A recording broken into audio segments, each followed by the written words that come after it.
Namo tassa bhagavato arahato sama sambuddhassa. Para Buddha telah menunjukkan jalan. Kitalah yang harus melangkah di dalam hidup ini. Barang siapa yang melangkah di jalan Dhamma, maka dia akan terbebas dari jerat mara yang akan mengikatnya. Dhammapada Maggawaga.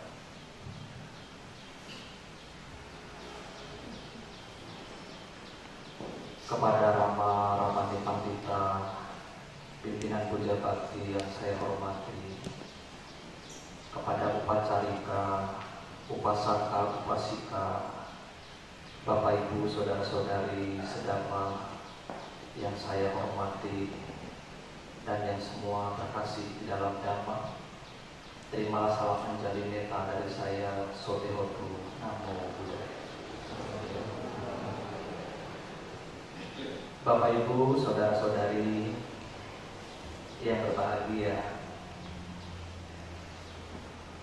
pada hari ini kita semua berkumpul di wihara dengan satu tujuan, kita menghormat kepada Tiratana melalui puja yang kita aturkan, melalui pembacaan parita, permohonan sila, meditasi, mendengarkan Dhamma Desana, dan seterusnya hingga nanti Bapak Ibu bisa mempraktekkan di luar wihara, di dalam kehidupan bermasyarakat. Bapak Ibu, Saudara-saudari, pada saat ini bukan saja hanya di Solo, bahkan di Indonesia, bahkan di seluruh dunia sedang dalam suasana yang genting. Bapak Ibu tahu apa masalahnya? Karena ada virus. Sesuai dengan surat edaran dari Sangga Theravada Indonesia, menghimbau kita, keluarga besar Theravada Indonesia atau KPTI, semuanya untuk selalu ingat, ya, guna membacakan parita yaitu adalah Ratana Sutta, salah satunya. Dan poin yang paling penting, Sangga juga mengharapkan kita untuk selalu menjaga kesehatan, menjaga kebersihan, baik terhadap diri kita maupun lingkungan kita, itu secara garis besar. Bapak Ibu, Saudara-saudari, kalau kita merujuk kepada Ratana Sutta, tentu di situ ada satu sejarah yang melatar belakangi kenapa sutta itu bisa muncul. Secara garis besar pun bisa nanti dijelaskan. Yang lebih rinci Bapak Ibu, Saudara-saudari bisa membaca tentang Sutta Permata atau Ratana Sutta, itu ada di dalam Uddaka Nikaya, kelompok Uddaka Nipata. Bahwa di zaman Buddha Gautama itu banyak sekali ada wabah penyakit yang menyerang satu desa, sehingga menyebabkan banyak sekali warga desa mengalami kematian. Pada saat terjadi wabah penyakit itu pula, ya, banyak sekali jenazah-jenazah yang bergelimpangan di mana-mana, sehingga di dalam sutta dikatakan mengundang makhluk peta yang ganas juga datang, ya, sehingga boleh dikatakan dengan bahasa saya, ya, auranya negatif pada saat itu. Banyak sekali hal-hal yang tidak enak. Nah, jadi Sang Buddha dengan para biku mengucapkan parita, ya, sambil melakukan blessing atau pemberkahan melalui tirta air parita, sehingga pada saat itu pula hujan turun dengan deras, menyapu bersih semua jenazah, ya, penyakit dan lain sebagainya. Nah, nanti lebih jelas Bapak Ibu bisa membaca lebih konkret di sutta tersebut. Sehingga inilah menjadi dasar landasan teori yang digunakan oleh Sangga Theravada Indonesia, mengajak kita untuk mengucapkan parita yaitu Ratana Sutta untuk mencegah virus corona ini agar tidak merebak luas. Ya, percaya atau tidak, kembali kepada keyakinan kita bahwasanya Sang Buddha telah bersabda, telah berkhotbah sehingga sutta itu bisa keluar dan memiliki satu sejarah yang cukup akurat yang bisa kita jadikan sebagai landasan kita untuk mengulang kembali Ratana Sutta setiap saat. Apakah cukup dengan membaca parita saja, Bante? Tidak. Kita perlu menjaga kesehatan. Ya, kemana Bapak Ibu pergi, jaga diri dengan baik, menggunakan masker, mencuci tangan sebelum makan, ya, menjaga lingkungan, menjaga keluarga dengan baik. Nah, dengan demikian kita sudah melakukan upaya-upaya yang baik untuk pencegahan virus yang sedang beredar saat ini, yang tidak sedikit membuat orang menjadi was-was, menjadi khawatir, menjadi takut, sehingga bahkan boleh kita katakan perekonomian dunia sedang terguncang dengan adanya virus corona ini. Bapak Ibu, itu secara umum. Kalau kita juga melihat, ya nanti waktu sebelum jadi biku pernah jadi umat awam, ya, tidak langsung jadi biku. Jadi pernah nonton satu film, terlepas dari siapa mereka, virus itu ternyata juga dibuat oleh orang-orang pintar, ya, sehingga ada maksud tertentu, entah siapa, tidak perlu kita sebut. Di dalam film itu saja saya gambarkan, tidak keluar dari film itu, virus itu disebar dengan sengaja untuk melumpuhkan lawan.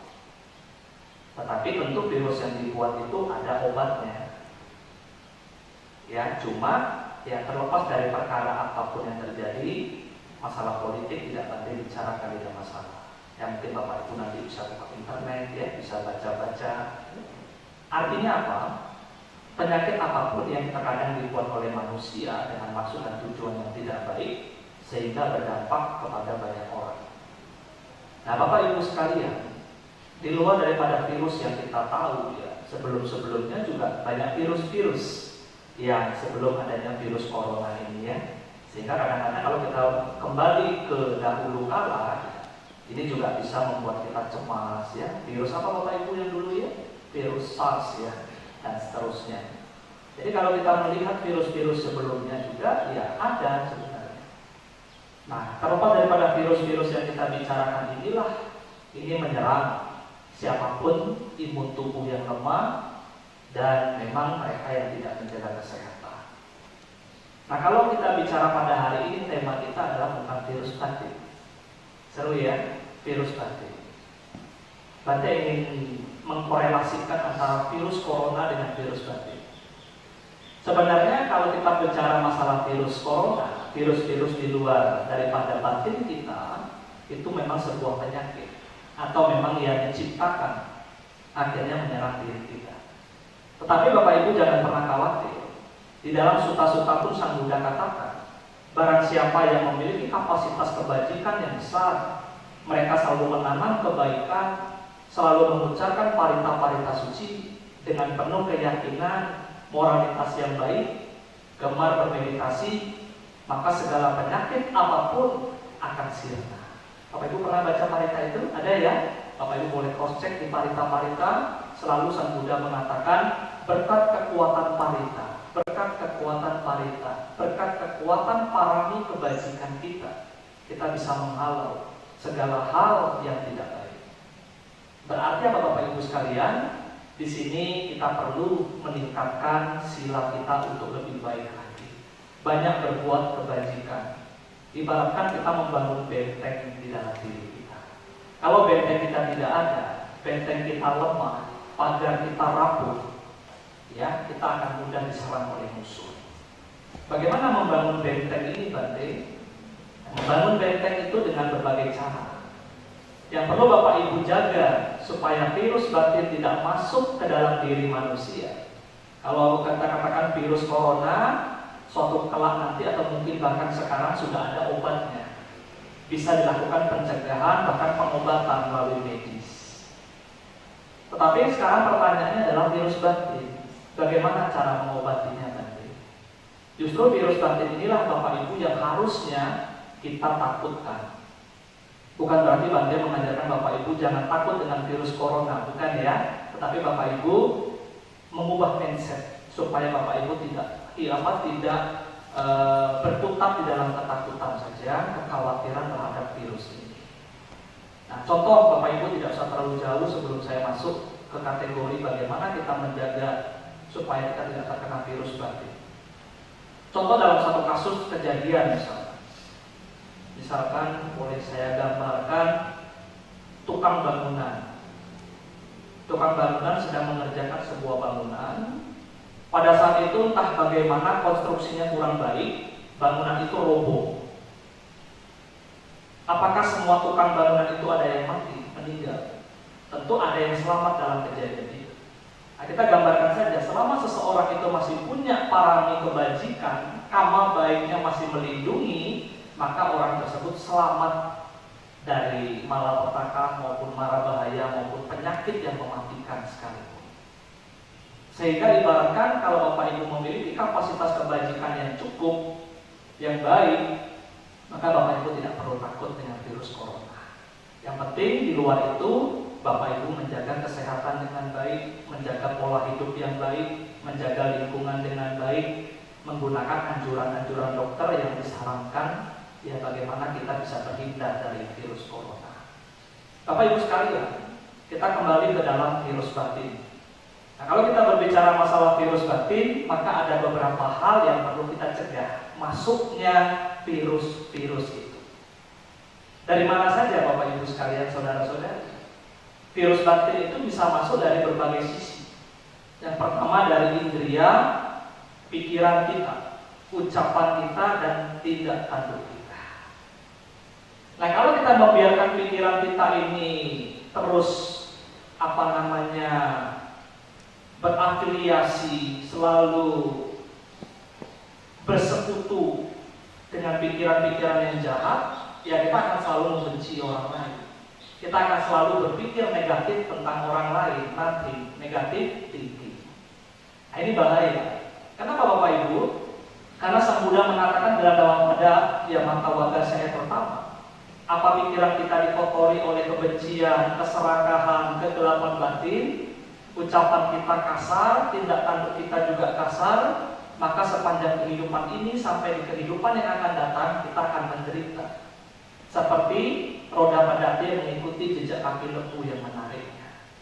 Berarti jelas bahwa virus kekotoran batin kilesa akan masuk dari indera pikiran. Dalam bahasa Pali dikatakan akusala manokama.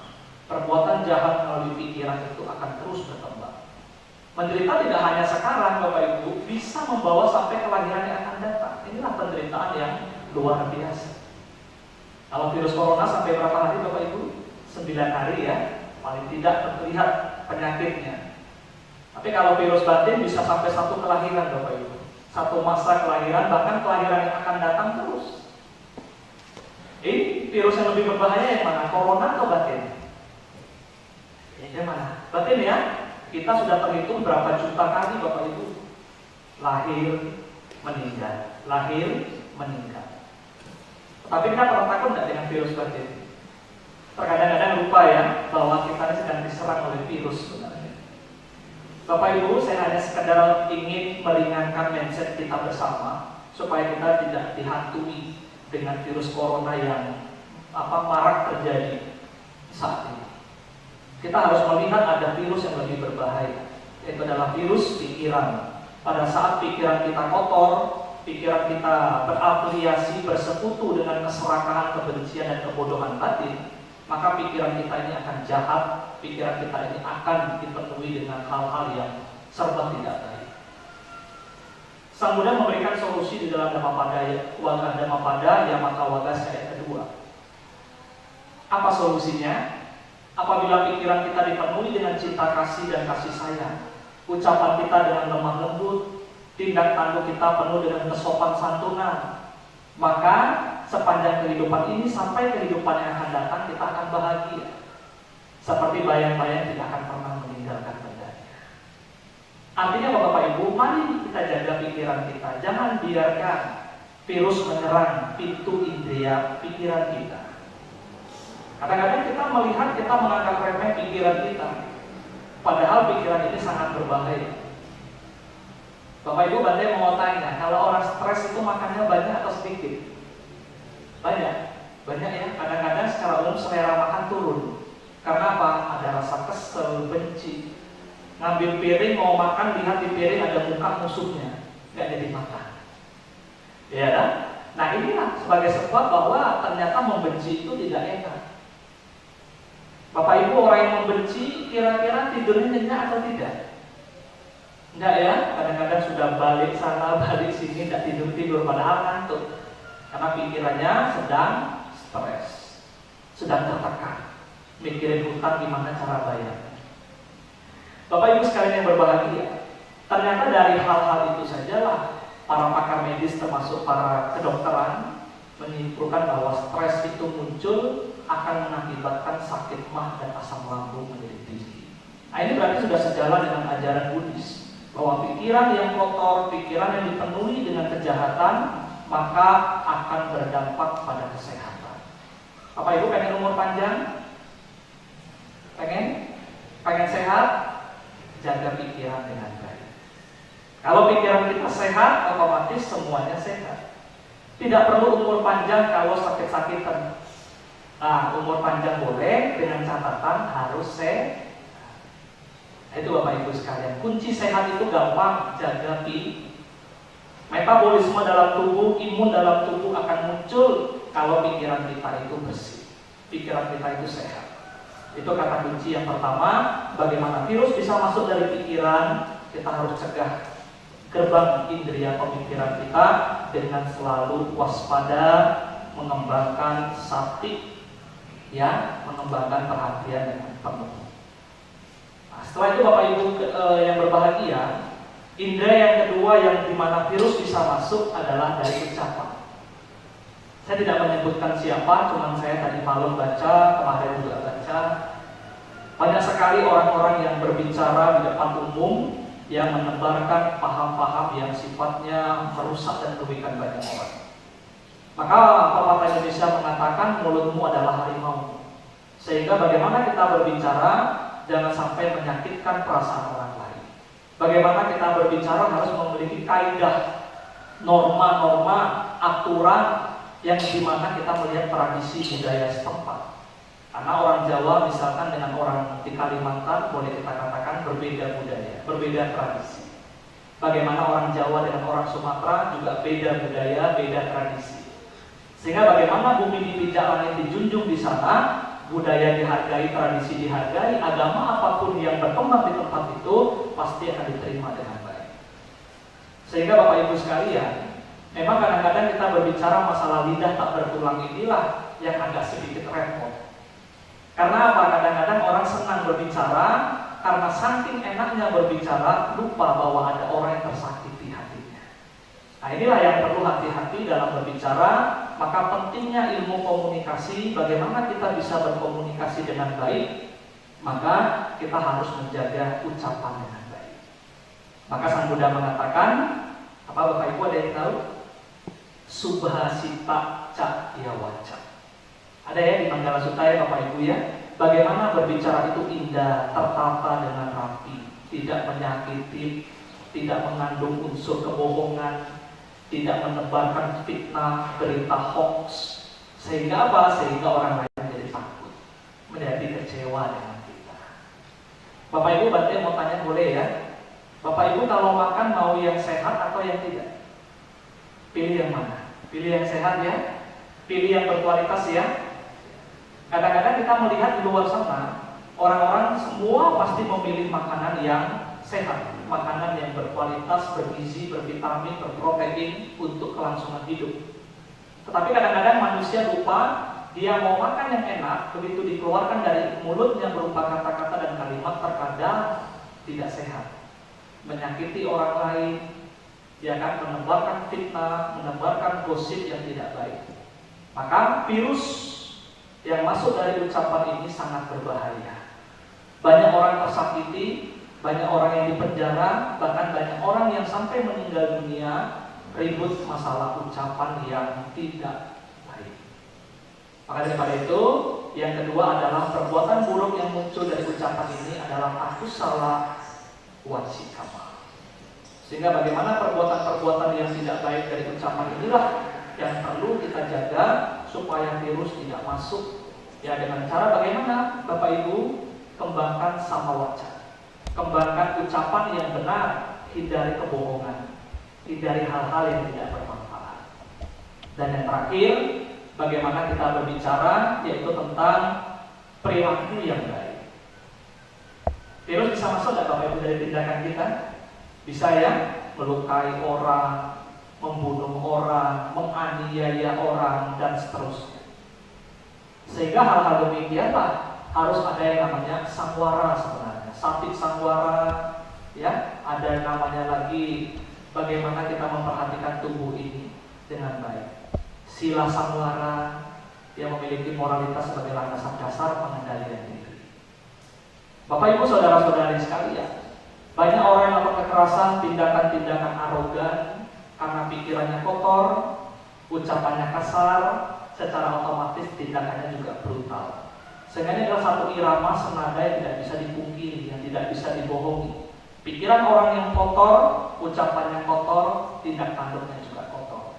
Pikiran yang bersih, ucapannya juga berfaedah, bermanfaat, membawa kata-kata bijak, memberikan nasihat, memberikan motivasi bagi banyak orang, dan tingkah laku tindakannya bisa dicontoh. Bapak Ibu saudara-saudari, guru saya Bante Karti Dharma Mahatera sering berpesan kepada muridnya bahwa di dalam kendi itu juga ada jamu. Ini istilah Jawa. Sekarang Pak Jokowi kan sedang menggencarkan mencegah virus corona dengan minum jahe. Betul ya Bapak Ibu ya? Minum herbal, minum jamu. Kita juga bisa menggunakan falsafah Jawa dulu itu dengan istilah jamu. Ya, di dalam kendi itu ada obat, yang pertama jamu, yang kedua ada jati, yang ketiga ada jaran. Itu ada istilahnya Bapak Ibu. Kendi itu apa Bapak Ibu? Kendalikan diri. Hidup ini perlu mengendalikan diri. Bagaimana cara mengendalikan diri Bante? Keluarkan dari kendi itu obat yang pertama, namanya jamu. Apa itu jamu? Jaga mulut. Setuju? Jaga mulut. Kalau mau ngomong ya mbok dipikirin, kira-kira orang lain ini tersakiti apa enggak? Ya wis menang. Kan gitu. Ya. Maka ada istilah Bante Dhamma Subbo mengatakan ngomong yang penting bukan yang penting ngomong. Nah itu sebagai kata kunci. Istilahnya orang Jawa itu yang pertama apa Bapak Ibu diulang? Jaga mulut. Makanan dijaga, ucapan juga dijaga. Yang kedua adalah jaran, bukan jaran kepang ya, jaran. Jaran itu apa? Jaga pikiran. Kalau pikiran kita bersih, pikiran kita tertata dengan baik, tidak semeraut, tidak berantakan, otomatis pikiran kita akan jernih. Pikiran kita akan bersih, memilih dan memilah mana yang baik dan mana yang tidak baik, mana yang merugikan, mana yang menguntungkan. Nah itulah ciri-ciri bagaimana jaran itu bekerja. Jaga pikiran. Yang terakhir adalah jamu yang ketiga, obat yang ketiga adalah jati. Apa? Jati. Jaga tindakan. Ya toh? Becik tindakannya, becik pituture lan becik pikirane. Selesai. Sudah selesai Bapak Ibu? Kita pulang. Bapak Ibu saudara-saudari, kalau kita berbicara masalah menjaga tindakan, ya tadi yang Bante katakan di awal, ayo kita jaga sila dengan baik. Gemar berdana dan jangan lupa meditasi. Ayo sekarang yang senang meditasi angkat tangan. Satu, rombong aja. Sekali lagi, siapa yang senang meditasi? Hebat ya, tidak ada yang senang. Bapak Ibu, kalau hari ini tidak senang tidak apa-apa ya. Besok senang tidak kira-kira? Ya. Kalau Bante ajak besok mau meditasi seharian pun, tuh Bante besok kerja. Besok besok sekolah. Ya wis, nggak apa-apa. Seminggu lagi gimana? Saya tunggu seminggu lagi, mau nggak? Belum, berarti masih pikir-pikir ya, Romo siap. Yang lain mungkin, nanti dulu lah. Ya nggak apa-apa, wis. Sebulan lagi siap? Sebulan lagi mau SPD berarti. Setahun lagi siap? Waduh, akhir tahun berarti mau coco, berarti mau jalan-jalan, mau kia-kia. Ya wis, kalau ada yang mau, tidak apa-apa ya Bapak Ibu Saudara-saudari ya. Berarti tunggu di kelahiran yang akan datang saja.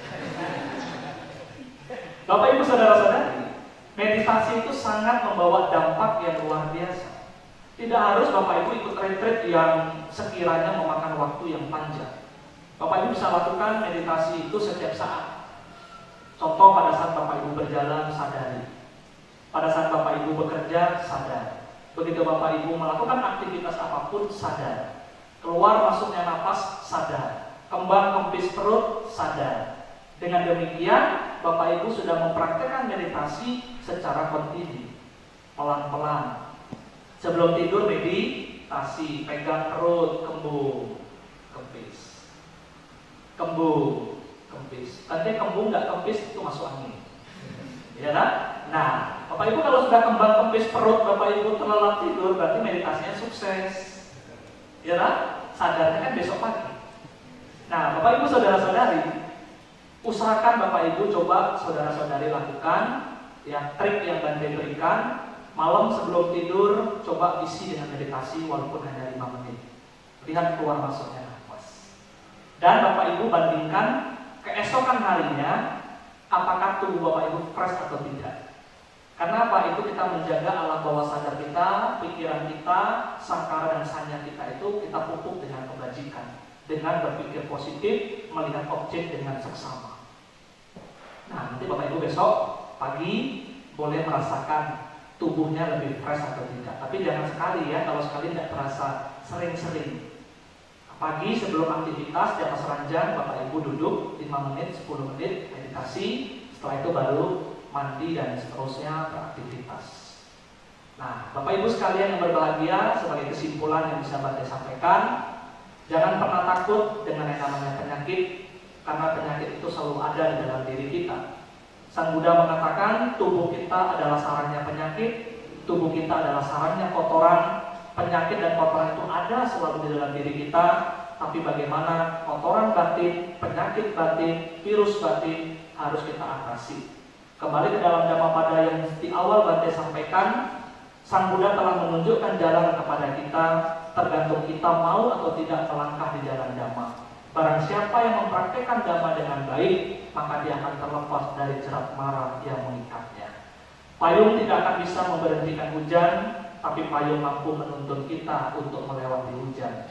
Kebajikan tidak akan datang begitu saja kalau kita tidak melakukannya dengan secara terus-menerus untuk menyelamatkan diri kita keluar dari kekotoran batin. Sekian, terima kasih bisa Bante ucapkan. Tetap semangat, jaga kesehatan.